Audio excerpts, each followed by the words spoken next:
welcome to the third and final panel discussion of this fantastic symposium that's been happening today at the Ebell.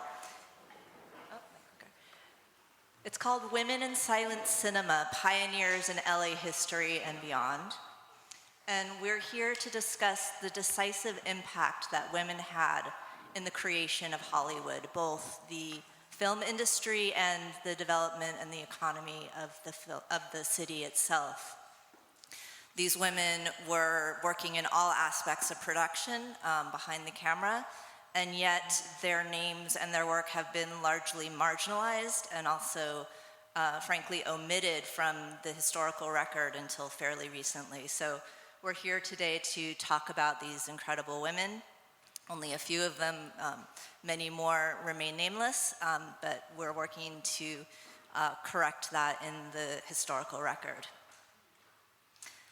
Before I start, we wanted to kind of turn it over to the audience and see if anybody wanted to call out the name of a woman who was a movie star in the silent era.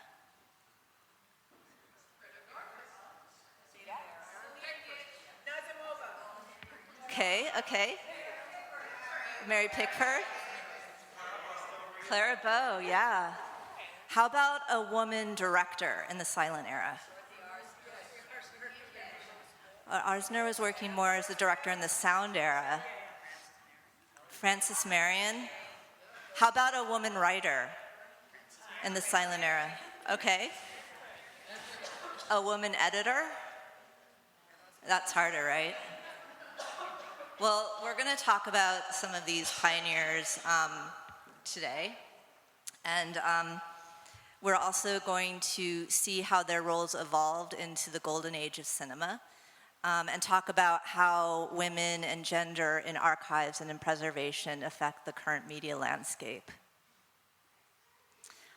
These LA-based feminist film historians that I have on stage with me today have dedicated their careers and their scholarship to making sure that women are no longer marginalized in the historical record.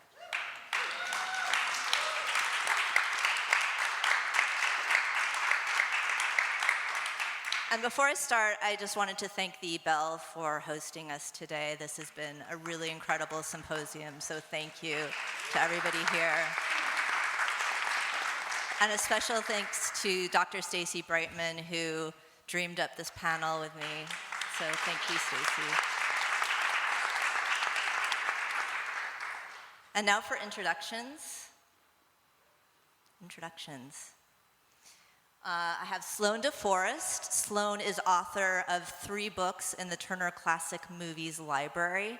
They're must-see sci-fi, essential directors, and dynamic dames, 50 leading ladies who made history. As a researcher and writer, she's contributed to books about Natalie Wood and Grace Kelly.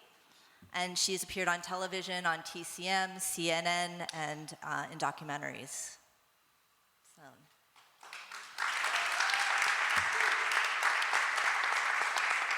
Next to Sloan, we have Emily Carman. Emily is Associate Professor of Film and Media Studies at Chapman University. She's author of Independent Stardom, Freelance Women in the Hollywood Studio System, and also co-editor of an anthology called Hollywood and the Law. She's currently writing a book about John Huston's 1961 Western, The Misfits. And she's worked at various motion picture archives and cultural institutions here in Los Angeles. Emily.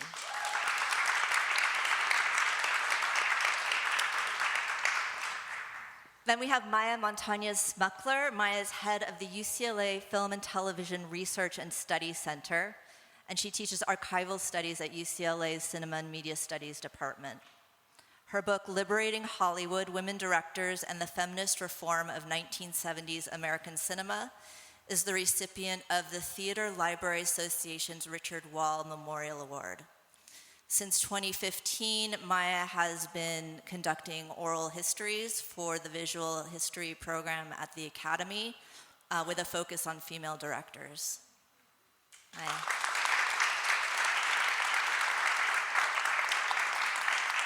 And I am Sarah Blankfort Clothier. I'm from the American Film Institute, where I lead the world's most comprehensive and extensive database on American film history. It covers the first 100 years of cinema.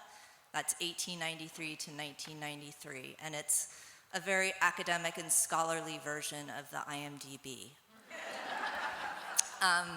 We have been working over the past 5 years on 2 projects that are funded by the National Endowment for the Humanities to study women in early cinema and their significant impact on the industry and on the city of Hollywood itself.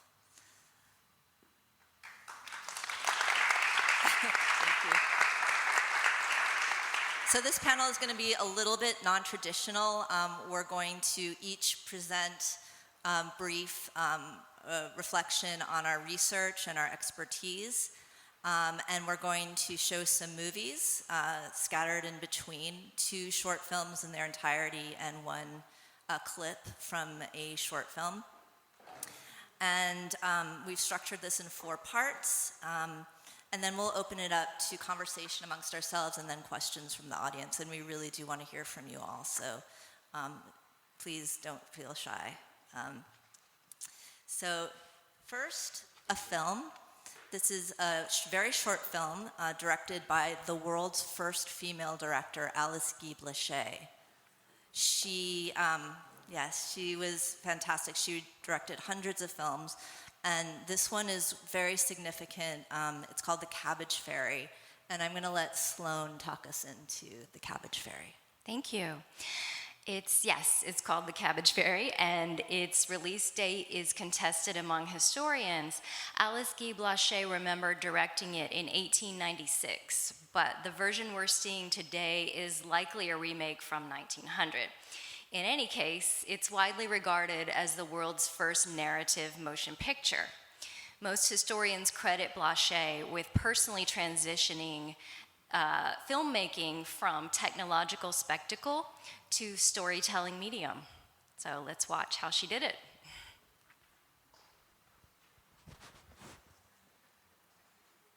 Okay. It's very avant-garde. Very good.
The way she handles those babies. Emily, do you want to add anything about Alice Guy Blanchet and the significance? No babies were harmed in the making of it. I wonder if the Cabbage Patch Kids is a direct inspiration from this.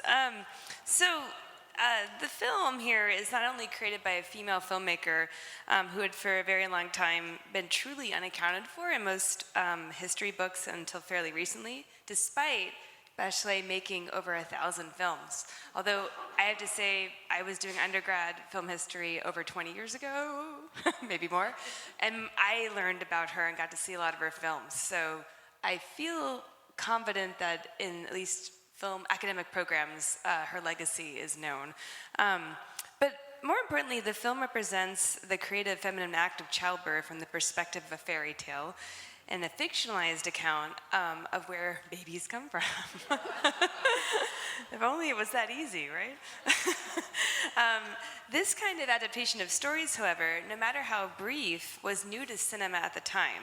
It introduced the world to a new kind of motion picture, one that could tell stories. And I would just add that I think the grand narrative cinema attributed at least narrative more to male directors, like Edwin S. Porter, or later D.W. Griffith. So it really is quite a shift in thinking to attribute or to recognize that the first capacity for narrative storytelling, which has become the standard for the Hollywood film industry, was a woman. Maya, anything else that you wanted to add about Blanchet? I think just that her introduction to narrative filmmaking, to filmmaking just overall, is a really important landmark to technological advancements in filmmaking. And of course, we see that throughout the whole history of filmmaking. And so that she was a young person, a young woman, at the exact right moment when this technology was being invented and accessible is something, again, that we can track through the whole history of filmmaking as an art, and an art that is also wholly dependent on technology and its evolution. Great, thank you. So that brings us to part one. Oh, there's Alice. She's looking like she's setting up a scene there. So now we're ready for part one, the pioneers and new frontiers in Los Angeles.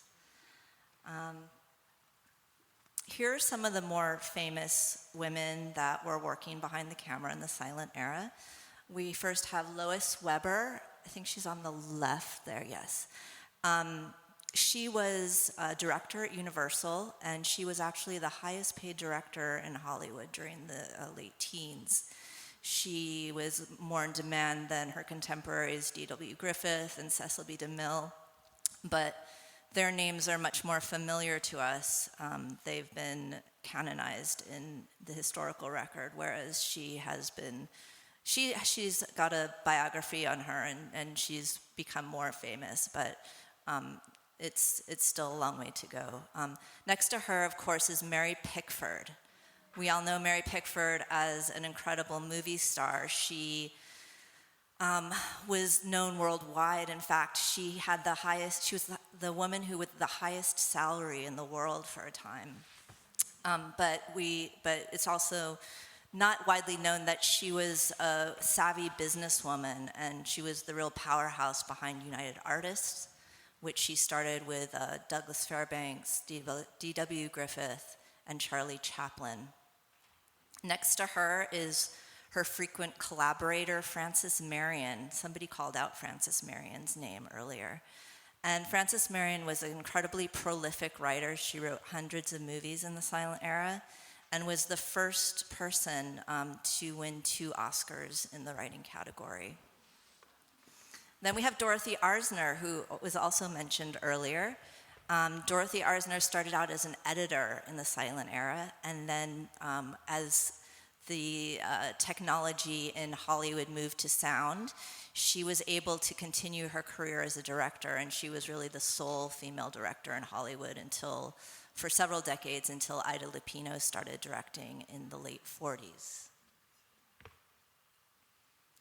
But these women certainly were not working alone. There were hundreds and hundreds of women working behind the camera, and just a few of them are pictured here. They are incredibly important and significant in the establishment of the film industry, but many remain nameless and uncredited today. And at AFI, we've been trying to do something about that. We've been running these 2 programs where we're researching and documenting the films that were made by women in the silent and early sound eras. And we're creating film records about their work. We're also aggregating data about the women and coming up with some really interesting statistics. we ran a report, and here are some of our findings. 10.9%, so 11% of films were attributed to women working behind the camera in the silent era. That number dropped significantly in the years following. Another really interesting statistic we found was that 27.5% of films were written or co-written by women in the silent era. And even today, that number is not even close. It's more like 16%, according to the Annenberg Inclusion Initiative. Women were also flocking to Los Angeles to pursue their dreams of independence and professionalism. They were coming here to become writers, to become producers, to become directors. An interesting statistic, a census from 1920 found that Los Angeles was the only Western city in which women outnumbered men. And 1 in 5 of these women were widowed or divorced and still working outside of the home. A large number of women over the age of 25 were working outside of the home as well, which was a very unusual thing at the time compared to the rest of the country. They were not only making films, but they were consumers of films. They were a predominant part of the film audience, and they were purchasing products that they would see movie stars endorse. They would, product placement, they would buy things that they saw in movies. And they were also big consumers of fan magazines and other periodicals written about movie making. At this time in the 20s, 50 million people went to see movies every week. That was half of the population. So women were a really formidable part of the economy and were really important in establishing the Hollywood system here. And Hollywood itself was the primary maker of films. 4 out of 5 films worldwide came out of Hollywood during the silent era.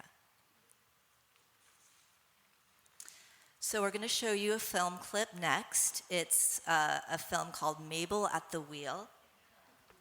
And it's directed by and starring Mabel Normand. And sorry about that. So we're not going to watch the whole thing because just for sake of time. But this was filmed in Los Angeles. It was actually in Santa Monica on Ocean Avenue and San Vicente. And you'll recognize the location that the palm trees are a lot shorter back then. And it was filmed at an actual Grand Prix race, and it really showcases Mabel Normand's talent as a director and as a filmmaker, as well as a comedian who put women in roles of power and significance in her films.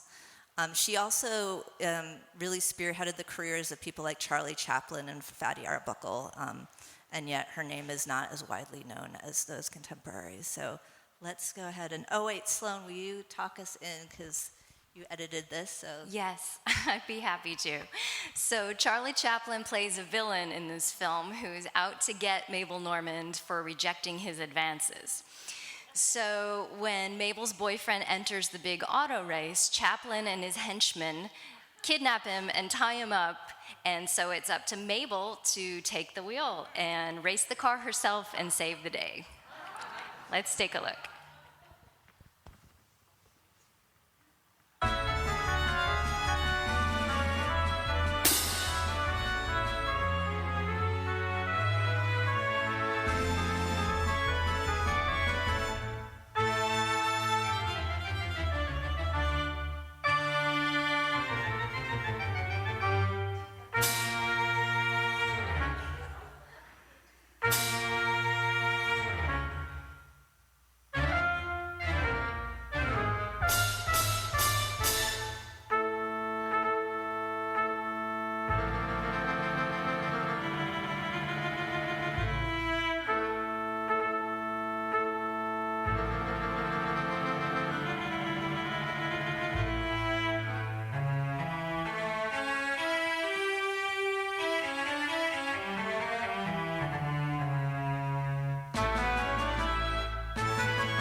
Yay, Mabel.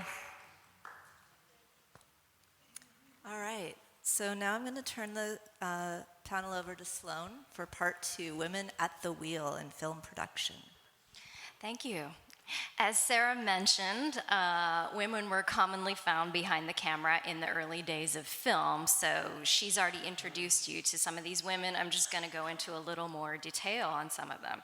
So Mabel Normand, as you just saw, was a comic actress and director, and she was a huge movie star. And also notably, the first movie performer ever to get a pie in the face. So that's something. And so she took pratfalls. She set the template for the Carole Lombards and the Lucille Balls who would follow. She was all the zany comic actresses. She did her own stunts. She often played the heroic role rather than just the passive damsel in distress who gets saved by the hero. Although she preceded Charlie Chaplin, her legacy is not nearly as well remembered today due to her involvement in more than one scandal and her untimely death in 1930. Mary Pickford, oh, my slide. Thank you. There she is. There's Mary. She was a contemporary of Mabel Normand's and kind of the reigning queen of powerful women in Hollywood. She leveraged her fame as the world's most popular movie star to found her own production company in 1916 and to co-found United Artists Studio in 1919. She produced all her own films and starred in them, and she did much of the directing uncredited. A lot of people don't realize. So Mary Pickford did everything. She was a force to be reckoned with, and she was a huge inspiration to countless women who followed. Lois Weber also started as a performer. She worked her way up to become a top Hollywood director of over 200 films. She was a trailblazing auteur who wrote, cast, produced, directed, and edited her movies. And she was among the first filmmakers to use the medium as a tool for social justice. She tackled topics in her films such as poverty, drug abuse, birth control, and abortion. And they were box office hits, too, at the time, if you can believe that.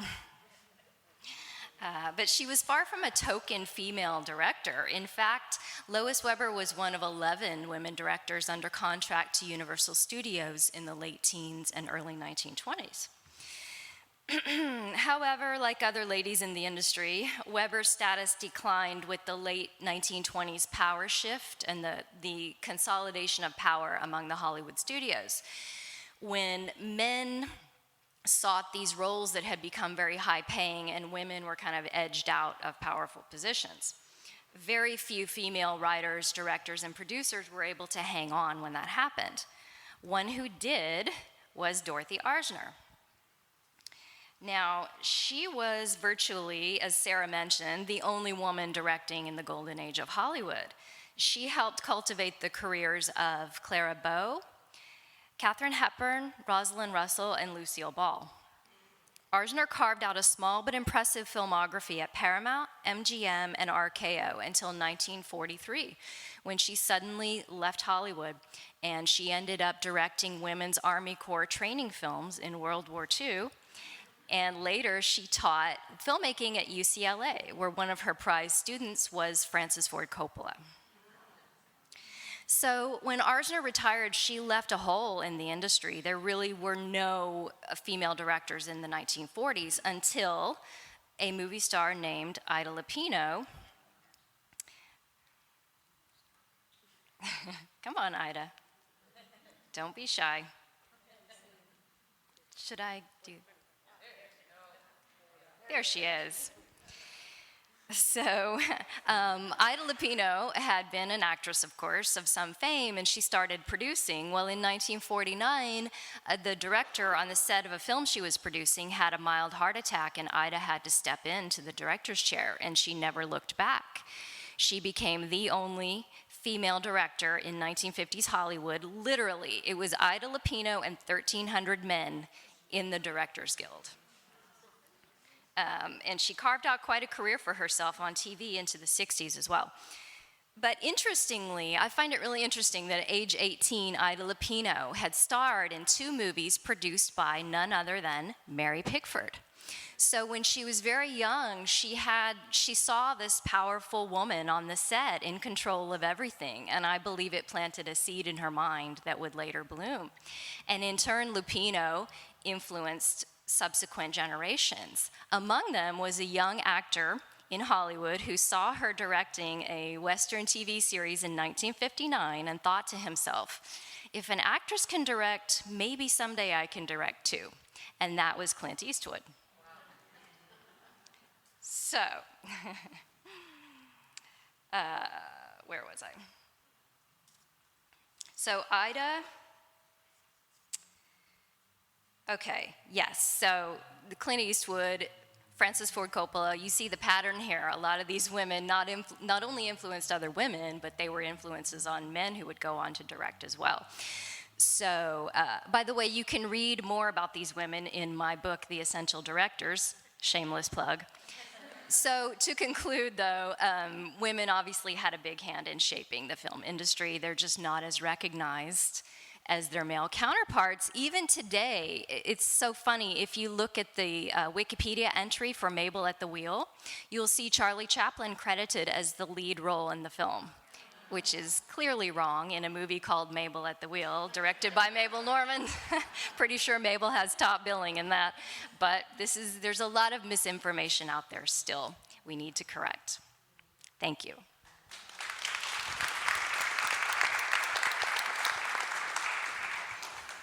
So now that we've established that women were indeed working in large numbers behind the camera during the silent era and the significance of their contributions, there's a question that we're probably all wondering, which is what happened to these women? Why did they recede so conspicuously from their roles in production? And Emily Carman has written a book about freelance women in the golden age of cinema, so I'm going to turn the panel over to her now. Do you have a beat? Yeah, I don't need it right now, but so it's absolutely true what Sarah and Sloan have been talking about, that from a director's standpoint, there were only 2 in the sound era up until really the late 60s and 70s, which are co-panelists. Maya Smukler's written a book about that, and there still weren't that many, but we'll get to that later. But I think a lot of my work is looking at how can we recuperate or understand the classic Hollywood era as still a time in the film industry that was very much dedicated to women on the screen. Because even if there were mostly men behind the screen in terms of development, the woman's picture was absolutely queen at the box office. And that is very counter to the genres that are considered blockbuster genres today in the industry. And because of that, the cultural currency in the star system were female stars. So I go right, it's the up. Oh wait, nope, I did it wrong way. There we go. So hopefully you can, if you can't read that, it's okay. But if you are able to, basically in this top 10 grossing list of the films across the 1930s, at least half of the films on this list could be considered a woman's picture. And a woman's picture could be a range of narratives. It could be comedies, it could be dramas, literary adaptations to working women films, maternal sacrifice melodramas, weepies, they were sometimes called. But really, it is a strong female lead. And it was presumed for a film to be profitable by the male-run Hollywood, it had to appeal to women. As I say there, that was a standard belief in the industry through World War II. It changes in the post-war era, but I think we'll get to that with Maya. And the women's film, as I said, culminates with Gone with the Wind in 1939, which still, adjusted for the rate of inflation, is the top grossing Hollywood film of all time. I know. So this is actually, I think it's called like New Hollywood Magazine. It's a beautiful scan I got from the UCLA arts library. But producer Sam Goldwyn, who, respected producer, prolific producer, and partner of Mary Pickford at UA in the 30s, surmised in 1935 that women comprised nearly 70% of the US film audience. As I have a quote down there from the article, it is women who are largely responsible for almost all the outstanding feminine stars who owe their stardom to women in the audience. Women, even more than men, flock to the screen's most beautiful women. And that's Joan Crawford, Greta Garbo, Norma Shearer, Gloria Swanson, and Anna Sten, which I'm pretty sure Goldwyn was trying to plug her. That was supposed to be his Russian counterpart to Dietrich and Greta Garbo, but she didn't quite have the same star allure. This is what I dedicate a big part of my teaching to, because at Chapman, our film school now is, I think even there's more women coming in than men, and it just blows their mind that more than 90 years ago, the film industry was more interested in female-centric roles, female-centric genres, valuing female stories and female stars. So yes, behind the screen, we see an emulation of the big business Wall Street enterprises of mostly white men working in the office managerial roles. But what stayed consistent was the central belief that women mattered as consumers and as stars on screen. That's what I have next. So there's just some popular women's films from the 1930s. I guess some of these are kind of my favorites, but just to give you the range, like Love Affair is a drama, one of the film's 10 Best Picture nominees from 1939, starring Irene Dunne, who was a freelance artist. I'll talk about her in a minute. There's my favorite performance of Jo March, Katharine Hepburn, the Little Women from 1933, which actually outgrossed King Kong. Just to bring up that point. Directed by George Cukor. The Divorcee, which is a fabulous Norma Shearer pre-code, her Oscar-winning performance as a wife who tries to, even the books with her cheating husband. The Women, a fabulous 1939 film with a cast of, isn't it like over 100 women? And no men. And I believe that was written by Anita Luce, who was one of the women on Sarah's screen of the women from behind the scenes in the silent era. A Star is Born. That can also be, it has nothing to do with music. The original story was a Hollywood story. But Janet Gaynor was also one of these actresses who went freelance in quest of more artistic and creative control. This was her first freelance picture in 1937. And Betty Walks on Water, one of my favorite inspirations in Hollywood is Bette Davis, but The Old Maid was a true one of the 5 films she made in 1939, and as she said, they all made money. And Imitation of Life, which was the adaptation of a Fannie Hurst novel, but this is also, you can see the book there kind of playing with Colbert's billing. But this is also a story now that has interest because of the African-American actress Freddie Washington, who was cast in the mixed race part. But the film at the time, I actually think this was as popular as It Happened One Night, which was another Colbert film that you may have heard of that won her an Oscar in that year. And there's many more that were on that list I had. Oh wait, what did I just do? No, I went too far. Go back. Oh, did the other one not make it in that I... The other one didn't. Okay. Well, I'll just talk about them. The only thing I wanted to bring up was I had a slideshow I wanted to add of the freelance actresses who I wrote about in my book, Independent Stardom, because what's kind of phenomenal in the 30s and 40s is that there were more freelance actors who were women.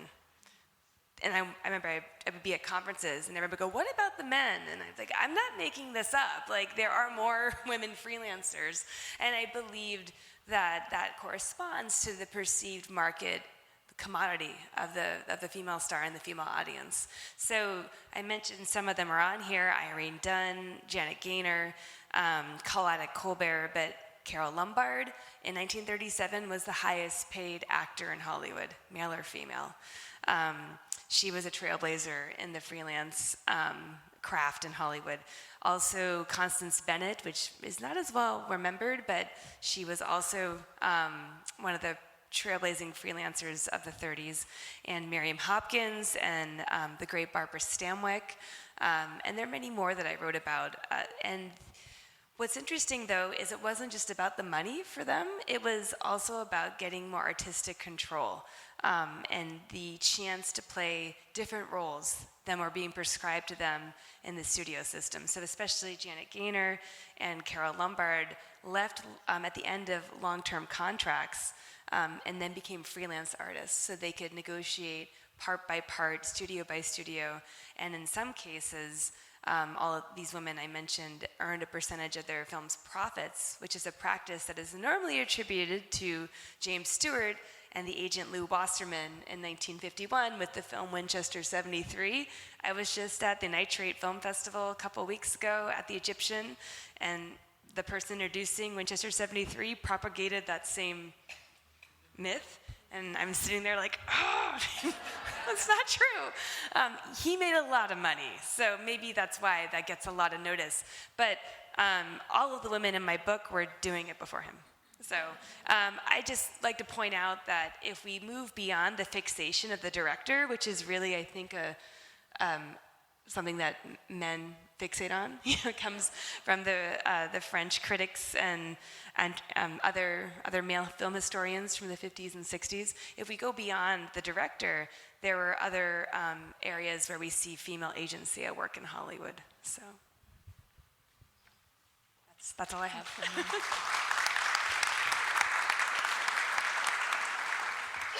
Can I see the...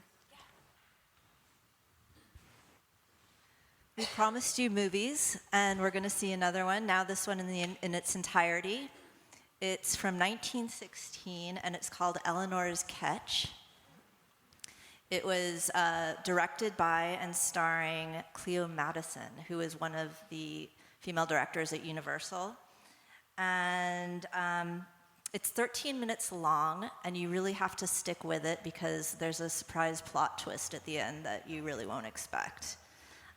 So I hope you enjoy it. It was shot in Hollywood at a alleyway that's become very famous called the Chaplain Keaton Lloyd Alley, notably canonizing the male filmmakers who worked there, not the women.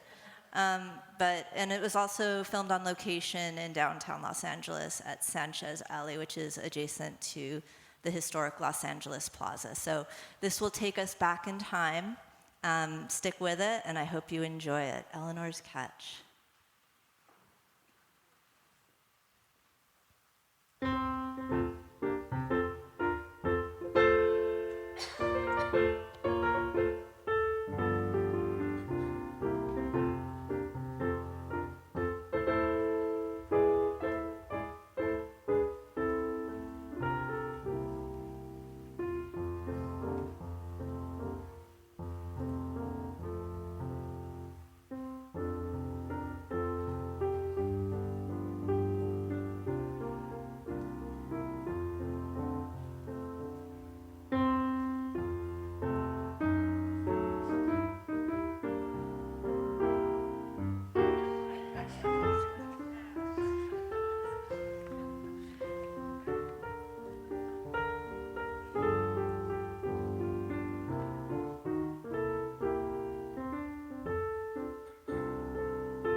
And they lived happily ever after.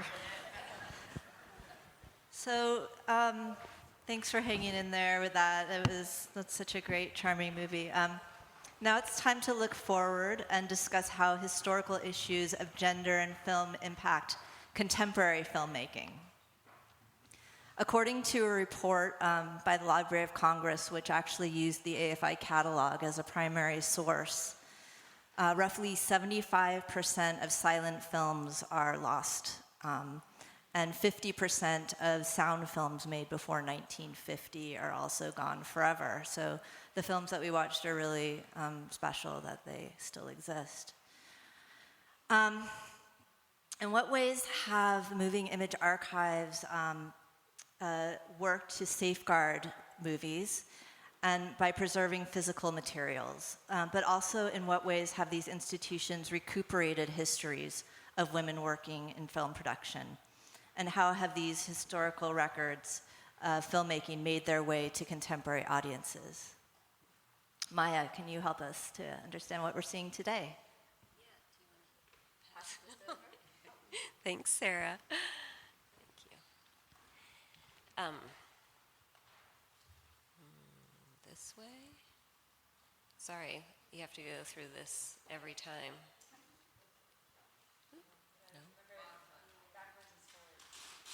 No? Okay, good. So, as Sarah has emphasized with the high numbers of films, physical media lost over time, moving image conservation and preservation is crucial to our ability to understand film history more broadly and to understand the ways in which women in front of and behind the camera have not only been a part of these histories, but always at the forefront. At the UCLA Film and Television Archive, where I work, we have preserved and curated the work of many women filmmakers and creative producers, silent films written and directed by Frances Marion and Mary Pickford, most of Dorothy Arzner's films, films by independent filmmakers from the 60s and 70s, such as Shirley Clark, Julie Compton, Barbara Loden, and historical television work of Ida Lupito, Anna May Wong, Maya Angelou, Barbara Schultz, Jacqueline Babin, Lynn Lippman, the student works of LA Rebellion filmmakers, including Julie Dash, Alile Sharon Larkin, Anita Addison. The list is very long. I'm citing my workplace not just to sing our praises, but as a case study for access and to take us into the present day. In the last 15, 20 years, the introduction, evolution, and eventual domination of streaming platforms and their model for production, distribution, exhibition, bless you, everyone's sneezing, an exhibition of content provides more viewers with the ability to not only watch contemporary film, TV, digital content, but also to engage with historical work that might be located in archival collections. During this period of the last couple of decades, technological shifts have coincided with socio-political events as they intersect with pop culture. And social media has served as a platform for social justice activism. For example, the passing of the Marriage Equality Act and the protests and uprisings centered around Black Lives Matter, and industry shaming by fans, employees, and celebrities as witnessed in the Sony hack, Oscars So White, and the Me Too movement. This intersection of technological innovation and social activism within the marketplace and in response to consumers has created a shift in how audiences have been able to, I would argue, access more content made by women. So, for example, The Criterion Collection, prestigious DVD distributors, launched their streaming site, or their streaming channel, in 2019. Criterion, whose founder in a 2020 New York Times article admitted that the company in the past had very poor representation of filmmakers from diverse racial and ethnic backgrounds and all women, has since the channel's launch curated series focused on a wide variety of women filmmakers. And so this is a screen grab from the Criterion Channel website and streaming site, featuring women filmmakers. UCLA Film and Television Archive has collaborated with Criterion on several restorations helmed by women, most recently Lizzie Borden's Working Girls, Donna Deitch's Desert Hearts, Cheryl Dunier's Watermelon Woman. So as an example of how archival material is becoming more accessible to audiences, or audiences that have access to streaming services, rather than just relying on video stores, which of course we don't have so much, although I think they're making a resurgence in LA. There are many more examples of this kind of curation and distribution across platforms centering women, from companies like Kino, Shout Factory, Vinegar Syndrome. The clips that we just saw of the silent films, is that a Kino release? I don't know. I think it's there was a Kino release, I think maybe done in collaboration with Library of Congress, a DVD that you can also probably find online, I think it was called Women Pioneers, Silent Cinema. So many different archives, and in some instances with filmmakers, have been able to collaborate with distributors to make these films and various kinds of content more accessible to audiences. Contemporary women's creative production is experiencing a similar kind of visibility via curations on all kinds of streaming platforms, certainly emphasized during Women's History Month, but nowadays I think we can find the Woman tab year-round on Netflix, if you can find anything on Netflix. I know I scroll for hours and then and find too much to watch. As we have done in this conversation to talk about the history of women in Hollywood, or Hollywood and women, however the gender and woman's question or statement is framed, is shaped through the incongruity between long-standing and persistently terrible statistics, and an abundance of examples of all kinds of women making all kinds of films and media content in the past and in the present. Bad numbers, but constant creative output.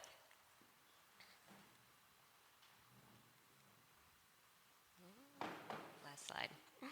Capitalism sees the opportunity to sell diversity and representation. Is this exploitative or a genuine investment in equity, equality, and change? Perhaps all of the above. As consumers interested in investing our viewing time and the money we spend on subscription fees and tickets at the box office, how does the necessity, the burden, and the celebration of the woman category or any kind of category serve us? So something I think for us to think about as we make these connections between the historical record of women in the film industry, in front of the camera, behind the camera, and all different kinds of creative roles, and what we as consumers today, how we engage with content that is being sold to us in many different ways.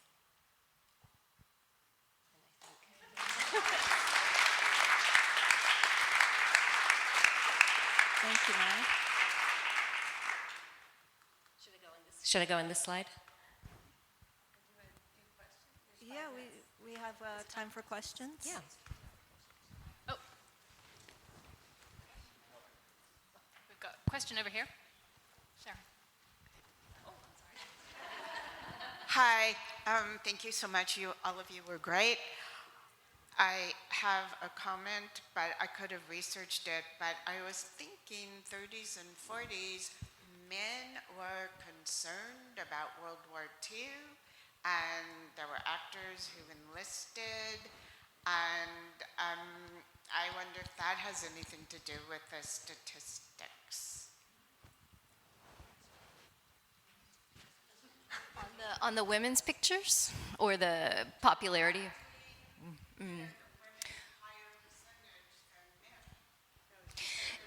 Well, that did have a boost on women's pictures. I know it seemed that initially when the war started, or just before, when the war was going on in Europe, before the United States entered, there was a surge in war pictures, and I think the woman's picture took a little bit of a nosedive for a moment. Emily may be a better person to talk about this, but then it resurged.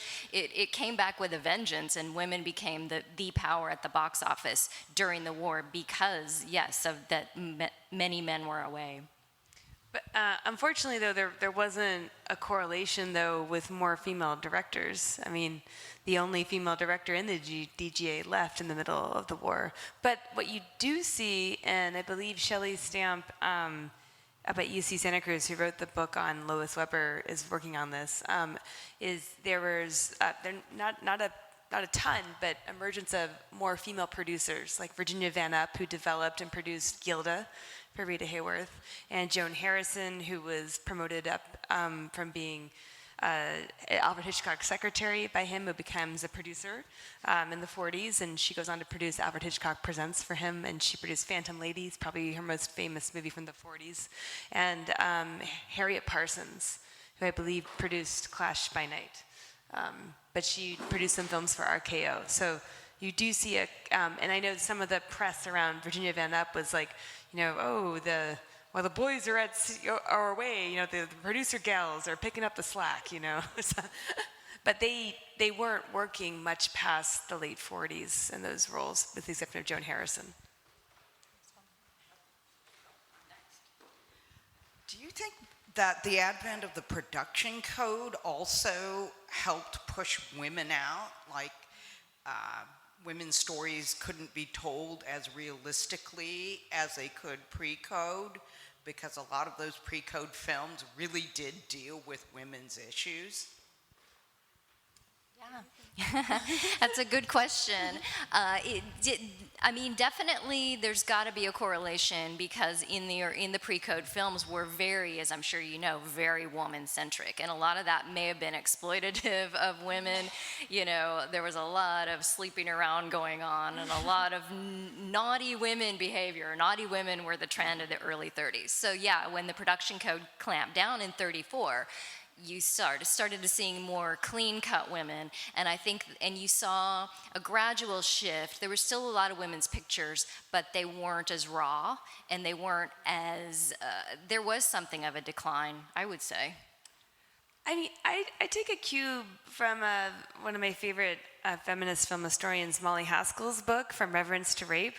I agree with her that the production code actually, I think, had an unintended consequence of I don't know if it comes from her book, but women had to do something after the code, right? You couldn't just be running around in negligees or being, sexploitations, So yes, the strictures of patriarchy were still intact and perhaps more firmly entrenched as a result of the production code. But does that patriarchal ending upend the 70 minutes or so where there was perhaps a challenge to patriarchy in something like Stella Dallas, where, Barbara Stanwyck's character wants more than her working class life, and I don't know, it looks like Scranton, Pennsylvania or something, right, where she's from. Or Marked Woman, the phenomenal Bette Davis film where, right, she gets her face slashed up by the gangsters because she goes against them for exploiting her sister. Like, any Bette Davis film, right? I think, yes, you don't have the honesty and maybe the more, as Sloan said, raw representation in pre-code, but it doesn't go away in post-code. And the centrality of the female star remains consistent, although stars like Mae West, who also developed and wrote their own material, her career certainly... She was out with the code. She was out with the code. But Bette Davis really becomes the Davis that we all know after the code. Right. Yeah. And for also example. thinking about how female audiences are so important during the 30s, 40s, that they had to market films to that audience. And if we think about World War II and that women who are stateside are working, then we also, I think there are a lot of examples of the women's film that represent women working in different ways, and that's a direct connection to the audience. Even if things, as to your point with the production code, are more sanitized, less raw, or there has to be a very clear certain ending where things get wrapped up in a certain way that, that follows heteronormative norms, what she's doing in between in those 70 minutes could be, we could do a radical, reading of that. And the screwball comedy is a direct creation as a result of the production code. Well, if they can't, if you can't simulate and suggest more clearly with the image sex, well, they're gonna have sex with words, right? Basically, and those are some of the strongest roles for Hollywood actresses from 1934 to 1945 are screwball comedies. Yeah. I'm fascinated by the missing films of the silent era, and I was wondering, this is a question for anyone on the panel, if there was, what your favorite missing film is and why as it relates to women's stories. That's such a good question. Yeah, recently a Clara Bow film was found that has been long considered lost. She has a couple others I would like to turn up, like Red Hair. I don't know. I mean, obviously, if the films are missing, we haven't seen them, so we don't know how good they are. We don't know what they're like. But I don't know. I haven't really thought about a film I'd like to see turn up. There's probably some Gloria Swansons too. What about the film directed by Lillian Gish? Oh. That, yeah, sorry. When she's an actress, of course, most famously with D.W. Griffith, but she and her sister, Dorothy Gish, make a film, but I've only ever read about it. Oh yeah. What's That's the a good last thing. Clara Bow film that was found? And then I can't remember what was it, Sarah? I think we need to wrap it up. Okay. So we've got one last question, Okay. but it has to be, we're at time, so we've got one more question. Oh, I hope it's a good one. Just collectively for the panel, thinking about the great classic movies of, yes, male filmmakers like George Cukor and Ernst Lubitsch and maybe Douglas Sirk, I wanted to ask the panel collectively if there were maybe some filmmakers who you feel got women on film right, and could maybe comment on that. Yes, I feel like a lot of them did, and I mentioned that. I've mentioned that before. That's something that's an important point to make. Is that we're constantly hearing today we need to get more women directors, and therefore we'll get more women pictures about women and strong roles for women, and that's true. I'm not disputing that, but as Emily pointed out, there were great roles for women in an era when there were no women directors. So that's one thing doesn't necessarily follow the other. I find a lot of male filmmakers got women back in the day. I don't know what they put in the water back then that they don't have today, but I feel like there were a lot of classic directors, like you mentioned, some of them who I would trust with my life story. They really seemed invested. One was King Vidor always had a great, not always, but did a lot of great films with a strong female lead, just as well as he did a strong male lead. And out of William Wyler, maybe some of the greatest greatest pictures, period, but some of the greatest women's pictures directed by William Wyler. Yeah. Do you? I don't know if I have a favorite male director, but but I think your question though really points to the fact that diversity across the board, gender, any kind of background, identity, the more mixture that we can have of folks making creative work just means that there's going to be more representation, different representation, and something that's going to resonate with the broadest audience. And so we always know that it's better to have more difference to show us so many, more potential things that we might learn from watching a movie or that we might identify with personally. So as Stacy said, you can't be it until you see it. I think that you just gave us that last line. Thank you so much. Thank you, everyone. Thank you.